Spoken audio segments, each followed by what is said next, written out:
السلام علیکم. عید مبارک to all of you. عید مبارک. آج کی میری ویڈیو عید اور عید کی خوشیوں کے حوالے سے ہے. اور عید اور عید کی خوشیاں جہاں آپ سب لوگ منا رہے ہیں، وہیں پہ بہت سارے لوگ ایسے ہوں گے جو آپ سے جڑے ہوئے ہوں گے، آپ کے پاس ہوں گے، آپ کے ساتھ ہوں گے، لیکن آپ ان کو اگنور کر دیتے ہیں اپنی خوشیوں کے لیے اور اپنی آسانی کے لیے. میری آج کا جو میسیج ہے آن عید ڈے، آن دس عید، کہ اپنے ساتھ جڑے ہوئے لوگوں کے لیے آسانی کریں، بہتری کریں. اور وہ لوگ جو خود سے زندگی کو اس طرح سے انجوائے نہیں کر سکتے، جنہیں تھوڑی سی آپ کی مدد کی، آپ کی ہیلپ کی ضرورت ہوتی ہے، اور آپ انہیں اس لیے چھوڑ جاتے ہیں کہ کہیں آپ ڈسٹرب نہ ہوں، آپ کا پروگرام جو ہے وہ ڈسٹرب نہ ہو. تو زندگی اسی کا نام ہے کہ کسی کے لیے تھوڑی سی ڈسٹربنس کو برداشت کیا جائے اور کسی کے لیے آسانی کی جائے. اشرف المخلوقات ہونے کا یہی ایک راز ہے کہ ہم اشرف المخلوقات ہیں، کر کے جب ہم اپنی خوشی کو تھوڑا سا پیچھے کر کے کسی اور کو بھی خوش ہونے کا موقع دیتے ہیں، تو یہی اسلام ہے، یہی انسانیت ہے. اور وہ تمام لوگ جو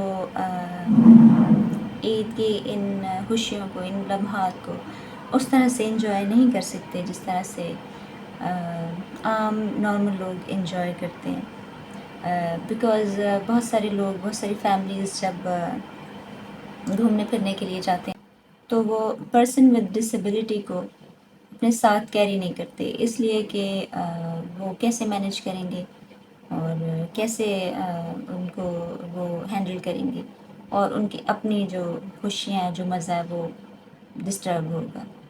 تو وہ لوگ جو آپ کی فیملی کا حصہ ہیں، جو آپ کے بہت قریبی ہیں، اگر آپ ان کے ساتھ اس طرح کا بیہیو کریں گے کہ آپ زندگی کی خوشیوں کو انجوائے کریں اور وہ گھر کے کسی کونے میں پڑے رہیں، تو میرا خیال ہے کہ پھر آپ باہر جتنا مرضی اچھائیاں کریں، نیکیاں کریں، دعائیں لیں، جو مرضی کریں، لیکن اگر آپ کو گھر سے دعا نہیں مل رہی، اگر گھر والے جو گھر کے افراد ہیں، جو گھر کا فرد ہے، اگر آپ اس کے لیے آسانی نہیں ہے، اگر وہ آپ کے لیے دعا گو نہیں ہے، تو پھر کوئی بھی چیز کارآمد نہیں ہے. تو آسانی کریں اپنوں کے لیے سب سے پہلے، پھر اس کا دائرہ وسیع ہوتا ہے. جو اپنوں کے لیے اچھا ہوتا ہے وہ سب کے لیے اچھا ہوتا ہے. تو سب سے پہلے اپنوں کے لیے اچھے ہو جائیں، اپنوں کے لیے آسانیاں کریں، معاف کر دیں غلطیوں کو، تائیوں کو. بہت سارے لوگ ایسے ہیں جو عید والے دن بھی ناراضگیوں کو لے کے بیٹھے ہوتے ہیں، اور اپنے خون کے رشتوں کو بھی وہ عید تک وش کرنا پسند نہیں کرتے کہ ہم کیوں کریں جب انہوں نے نہیں کیا. وہ ہمیں نہیں ملتا تو ہم کیوں ملیں. یہ دنیا ہے، دنیا چلتی رہے گی. اس دنیا سے جب ایک اور دنیا میں جانا ہے تو پھر یہاں پہ جو چیزیں پیچھے رہ جائیں گی، جو احساسات ہمارے پیچھے رہ جاتے ہیں، وہی بیسیکلی ہماری روح ہوتے ہیں، اور وہی بیسیکلی ہمارے ایک لانگ ٹرم چلنے والی چیز ہوتی ہے.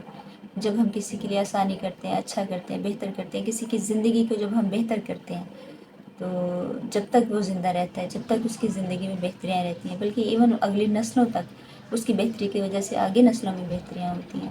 تو یہ بھی ایک صدقہ جاریہ کا ایک نظام ہے. ضروری نہیں ہے کہ آپ کسی کو فقیر کو پیسے دے رہے ہیں تو پھر ہی آپ نیکی کر رہے ہیں. نیکی کرنے کے بہت سارے انداز ہیں، بہت سارے طریقے ہیں، اور سب سے بیسٹ اور سب سے بڑھ کر یہ کہ اپنے گھر والوں کے ساتھ بہتر اور اچھا سلوک کریں. اپنا بہت سارا خیال رکھیے گا، اور اپنے ساتھ جڑے ہوئے لوگوں کا بھی بہت سارا خیال رکھیے گا. مجھے دیجیے اجازت. آج عید ڈے ہے، آپ سب بزی ہوں گے، میں بھی تھوڑی بزی ہوں. تو ملیں گے کسی اور ویڈیو میں کسی اور میسیج کے ساتھ. تب تک کے لیے مجھے اجازت دیجیے اور اپنا بہت سارا خیال رکھیے گا. اللہ حافظ.